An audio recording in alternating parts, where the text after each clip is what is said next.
مہنگے علاج سے فائدہ نہیں تو لونگ کو اس طرح آزمائیں۔ بے اولاد جوڑوں کے لیے ڈاکٹر کا اہم مشورہ۔ بے اولادی کی اذیت سے نمٹنے کے لیے شادی شدہ جوڑے ایسے جتن بھی کرتے ہیں جن میں ان کا بہت سا پیسہ اور وقت لگ جاتا ہے۔ کبھی کبھار ایسا بھی ہوتا ہے کہ کوئی طریقہ کارگر ثابت نہیں ہوتا۔ البتہ آج ہم آپ کو ایسی عام سی چیز کے استعمال کے بارے میں بتانے جا رہے ہیں جو گھروں میں عام طور پر پائی جاتی ہے اور بے اولادی کی مایوسی کو امید میں بدل سکتی ہے۔ مرہم ٹی وی کے وی-لاگ میں کلینیکل ڈائٹیشن مس شیزا نوشاہی نے بتایا کہ گھروں میں مثالے کے طور پر استعمال ہونے والی لونگ اینٹی بیکٹیریل اور اینٹی آکسیڈنٹ خواص رکھنے کے علاوہ ہارمونل مسائل کو بھی حل کرتی ہے۔ لونگ کے طبی خواص۔ لونگ میں کچھ غذائیت والے عناصر ہوتے ہیں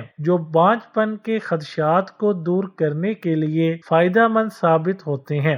لونگ مینگنیز سے بھرپور ہوتے ہیں جو تولیدی صحت کے لیے ضروری معدنیات ہے۔ یہ جنسی ہارمونز کی تشکیل میں کردار ادا کرتی ہے۔ اس کے علاوہ ان میں اینٹی آکسیڈنٹ ہوتے ہیں جو آکسیڈیٹیو تناؤ سے لڑنے میں مدد کرتے ہیں جو زرخیزی پر نقصان دہ طور پر اثر انداز ہوتے ہیں۔ لونگ کا متوازن استعمال تولیدی بہبود میں مثبت کردار ادا کرتا ہے۔ اس کے استعمال کا طریقہ۔ مس شیزا کا کہنا ہے کہ 2 کپ پیالی پانی میں صرف 2 لونگ ڈال کر ابالیں اور اتنا پکائیں کہ پانی میں لونگ کا رنگ آ جائے۔ اس میں شہد ملا کر پی لیں۔ اس کے علاوہ لونگ کو ثابت یا پاؤڈر کی صورت میں استعمال کیا جا سکتا ہے۔ مرد اور عورت دونوں کے لیے مفید ہے۔